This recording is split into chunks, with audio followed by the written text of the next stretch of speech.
ለሰዎች በችግራቸው ጊዜ ሁሉ ደራሽ መሆናችሁ፣ በፈለጓችሁ ጊዜ ሁሉ ያለ ቅድመ ሁኔታ መገኘታችሁን ዋጋ የሚሰጡት ወይም እንዲያከብሯችሁ የሚያደርጋቸው ይመስላችኋል? ወይም በሌላ አነጋገር ካለ ልክ ደግ መሆናችሁን እንደ ውለታ የሚቆጥሩት ይመስላችኋል? አመለካከታችሁን በዜሮ የሚያጣፋ መራር እውነት ልንገራችሁ። ለሰዎች ከአቅማችሁ በላይ ብዙ ባደረጋችሁ ቁጥር ስለእናንተ ያላቸው አመለካከት እያነሰባቸው ይሄዳል። ምንም ሳትሰስቱ የምታደርጉላቸው ነገር ሰዎቹ እናንተን የግል አገልጋያቸው አድርገው እንዲያስቧችሁ ፈቃድ እየሰጣቸው ነው። ምናልባትም አሁንም ድረስ የምታደርጓቸው 5 ነገሮች ለራሳችሁ ያላችሁን ክብር ገደል እየከተቱት ናቸው። ገደቦቻችሁ እንዲጣሱና ሰዎች ከቁብ የማይቆጥሯችሁ ሰዎች እንድትሆኑ እያደረጓችሁ ነው። እነዚህ 5 ነገሮች መጥፎ ልማዶች ብቻ አይደሉም። እነዚህ ነገሮች ሳይኮሎጂካል ፓተርንም ጭምር ናቸው። በዙሪያችሁ ላሉ ሰዎች ጊዜያችሁን፣ ኢነርጂያችሁን እንዲሁም ክብራችሁን ዋጋ ቢስ አስመስለው ምልክት የሚሰጡ። ስለዚህ ከዚህ በኋላ በተቻላችሁ ፍጥነት ማቆም ያለባችሁን 5 ነገሮች እነግራችኋለሁ። ሰዎች እናንተን በፈለጓችሁ ጊዜ ሁሉ ስለተገኛችሁላቸው ህይወታቸውን ለማቅለል የተፈጠራችሁ መጠቀሚያ አድርገዋችሁ ከማሰብ ወጥተው ትክክለኛ ዋጋችሁን እንዲረዱና ምን ያህል አስፈላጊ እንደሆናችሁ እንዲያውቁ የምታደርጉበትን መንገድ እንመለከታለን። ማስጠንቀቂያ፣ አሁን የምነግራችሁን 5 ነገሮች ማድረግ ስታቆሙ ሰዎች ሊጠሏችሁ ይችላሉ። ጥሩ ነው፣ ምክንያቱም ወደ ትክክለኛው መስመር እየገባችሁ ነው ማለት ነው። መተው ያለባችሁ የመጀመሪያው ነገር ማብራሪያ ላልጠየቋችሁ ሰዎች ራሳችሁን ማብራራት ማቆም። ሁልጊዜ ውሳኔዎቻችሁን ሰዎች እንዲያጸድቁላችሁ የምትጋጋጡ፣ ምርጫዎቻችሁን እንዲወዱላችሁ ወይም የሆነ ማድረግ ስላልቻላችሁት ነገር ገለጻ የምታበዙ ከሆናችሁ በመሰረቱ በዙሪያችሁ ላሉ ሰዎች እያላችሁ ያላችሁት የራሳችሁን ውሳኔ ለማሳለፍ መብት እንዳላችሁ እንኳን እንደማታምኑ ነው። ራሳችሁን አዳምጡ። በሚቀጥለው ጊዜ የሆነ ሰው ማድረግ የማትፈልጉትን ነገር እንድታደርጉ ሲጠይቃችሁ አይ አልችልም ከማለት ይልቅ ጥልቅ የሆነ ማብራሪያ ውስጥ አትግቡ። ባግዝህ ደስ ይለኝ ነበር፣ ነገር ግን ማድረግ ያሉብኝ እነዚህ ነገሮች አሉብኝ፣ በእንደዚህ አይነት ሁኔታ ውስጥ ነው ያለሁት ምናምን ማለታችሁን አቁሙ። በቃ አቁሙ። የራሳችሁን ህይወት ለመኖር ፈቃድ የምትጠይቁ ነው የምትመስሉት። አላስፈላጊ ገለጻ ስትሰጡ ምን ሚሆን መሰላችሁ? ሰዎች በውሳኔዎቻችሁ ላይ ክርክር እንዲፈጥሩ ወይም እናንተን ለማግባባት እንዲመቻቸው እድል እየሰጣችኋቸው ነው። የምትሰጧቸውን እያንዳንዷን ምክንያታችሁን እነሱ መፍታት የሚችሉት ችግር አድርገው ይወስዱታል። ለምሳሌ ቢዚ ነኝ ስትሏቸው ይቺ እኮ 5 ደቂቃ ራሱ አትፈጅም ሊሏችሁ ይችላሉ። የገዛ ፈቃዳችሁን ወይም የገዛ ስልጣናችሁን ለማያከብሩላችሁ ሰዎች ሁልጊዜ የራሳችሁን ማብራራታችሁ በውሳኔዎቻችሁ ጣልቃ እንዲገቡ እየፈቀዳችሁላቸው ነው። እናንተ አይሆንም ስትሉ እነሱ ምናልባት ይችሉ ይሆናል ብለው እንዲተረጉሙ እያደረጋችሁ ነው። ጠንካራ ሰዎች ገደባቸው እስከምን ድረስ እንደሆነ አያብራሩም፣ ያስከብሩታል። ውሳኔዎቻችሁ ተቀባይነት እንዲያገኝላችሁ ማብራራት ስታቆሙ ሰዎች ውሳኔዎቻችሁ ላይ ጥያቄ ማንሳት ያቆማሉ። ስለዚህ አይሆንም ስትሉ እናንተን ለማግባባት ከሚከፍቱት አላስፈላጊ ንግግር እንዲቆጠቡና የመጨረሻ ውሳኔያችሁ ወይም የመጨረሻ ንግግራችሁ እንደሆነ ይገባቸዋል። ማቆም ያለባችሁ ሁለተኛው ነገር የሁሉም ሰው ነፃ ረዳት ወይም ፍሪ ቴራፒስት መሆን ነው። ሰዎች ጭንቀታቸውን ማውጣት ሲፈልጉ፣ ማማረር ሲፈልጉ ወይም ውስጣቸው የተጠራቀመውን የታጨቀ ስሜት ማራገፍ ሲፈልጉ የሚደውሉላችሁ ሰዎች እናንተ ናችሁ። እናንተም ቁጭ ብላችሁ ችግሮቻቸውን በላይ ትሰማላችሁ። የማይተገብሩትን ምክር ትለግሳላችሁ።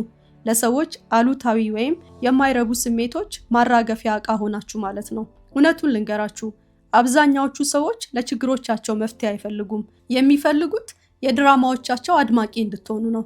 የሚደውሉላችሁ በጣም ትልቅ ወይም ጠቃሚ ምክር ስለምትሰጧቸው አይደለም። የሚደውሉላችሁ በተጠራችሁበት ሁሉ የምትገኙ ስራ ፈት ናቸው ብለው ስለሚያስቧችሁ ነው። በዛ ላይ መስማት የማይፈልጉትን ነገር አትነግሯቸውም። ስለዚህ እናንተ ጓደኞቻቸው ሳትሆኑ ነፃ አገልግሎት ሰጪ መጠቀሚያቸው ሆናችኋል ማለት ነው። ይሄ የአእምሮ ጤናችሁ ላይ ምን እንደሚያስከትል ልንገራችሁ። በየጊዜው የሌሎችን የማይረቡ ስሜቶች በሰበሰባችሁ ቁጥር የራሳችሁን ማይንድ ሴት እየበከላችሁ ትሄዳላችሁ። ቀናችሁን በመልካም ትጀምሩና ከተወሰኑ የስልክ ጥሪዎች በኋላ ሰዎች ስለ ህይወታቸው ሲያማርሩ ኢነርጂያችሁ እየተሟጠጠ ይሄዳል። ጨለምተኛ የሆናችሁ ትመጣላችሁ። የነሱ ችግር የናንተ ችግር መሆን ይጀምራል። የነሱ ጭንቀት የናንተ ጭንቀት፣ እነሱ የገጠማቸው ቀውስ የናንተ ቀውስ ወደ መሆን ይመጣል። ስለዚህ በየጊዜው ሰዎች ለገጠማቸው የስሜት መዋዠቅ ተሸካሚ ሊያደርጓችሁ የሚጠሯችሁ ከሆነ የራሳችሁን የአእምሮ ጥንካሬ ለመገንባት ትቸገራላችሁ።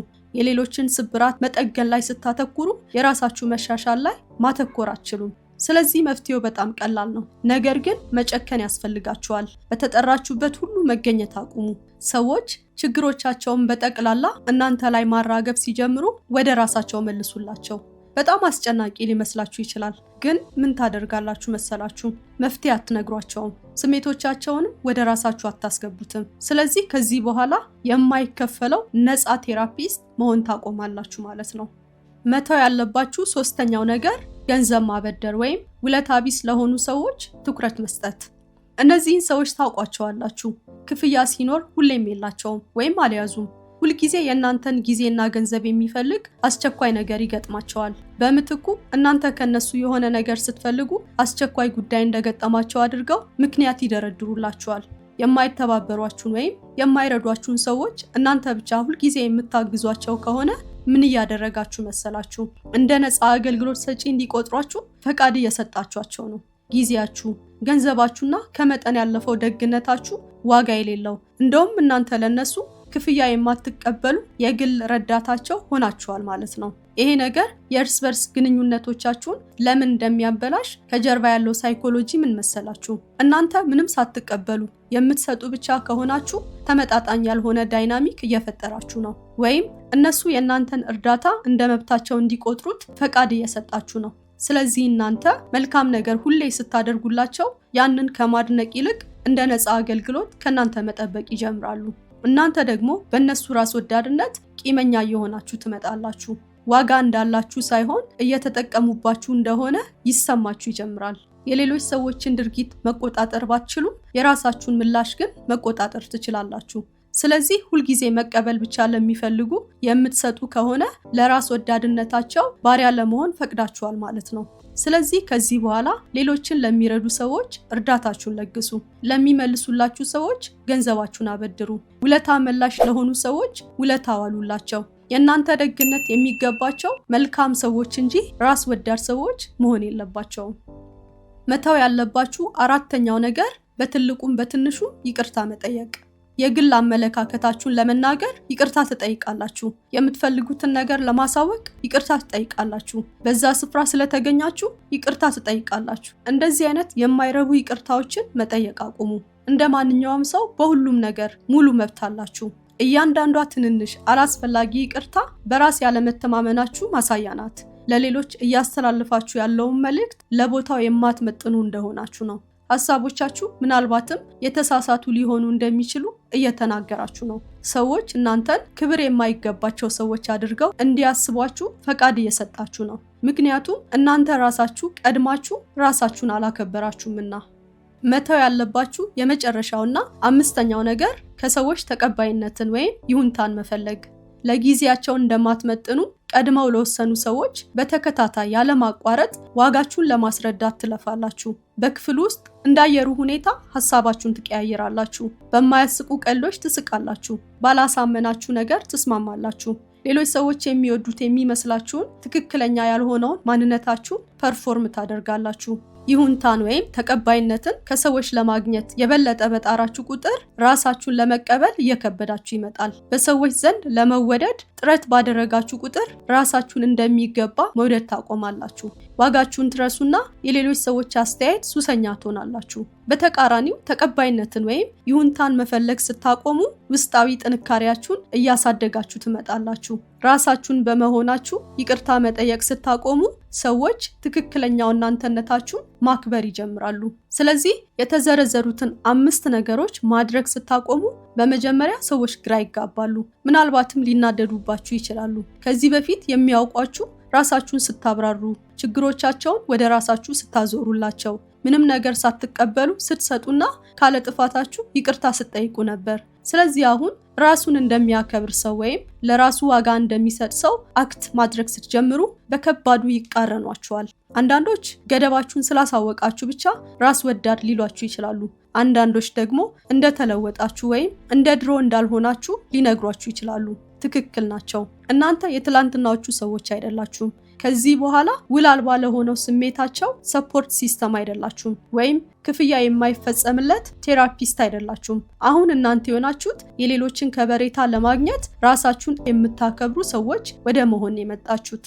በጣም አሪፉን ነገር ልንገራችሁ። ስለ እናንተ የእውነትም ግድ የሚሰጣቸው ሰዎች ባውንደሪዎቻችሁን ማክበር ይጀምራሉ።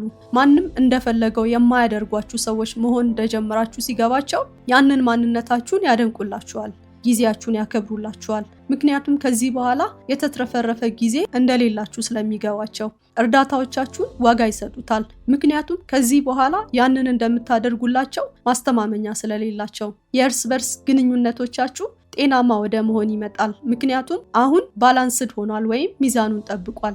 ራስን ማክበር ራስ ወዳድ መሆን አይደለም። የሌላችሁን ነገር መስጠት አትችሉም። ስለዚህ እናንተ ራሳችሁ ቀድማችሁ ራሳችሁን ካላከበራችሁ ሌሎች ሰዎች እንዲያከብሯችሁ ማድረግ አትችሉም። ጊዜያችሁን ራሳችሁ ካላከበራችሁ ማንም የእናንተን ጊዜ አያከብርላችሁም። ኢነርጂያችሁን ፕሮቴክት ካላደረጋችሁ ወይም ካልተንከባከባችሁ ማንም እንደፈለገው እንዲያደርግ ፈቅዳችኋል ማለት ነው። ስለዚህ ከዚህ በኋላ ሰዎች ስለኔ ምን ያስባሉ ብላችሁ መጨነቅ አቁሙ። ውሳኔዎቻችሁን ለማያከብሩ ሰዎች ማብራሪያ መስጠታችሁን አቁሙ። የሰዎች ሁሉ መፍትሄ ከመሆን ተቆጠቡና የራሳችሁ ቀዳሚ ጉዳይ ራሳችሁ ሁኑ። ሰላም ቆዩ።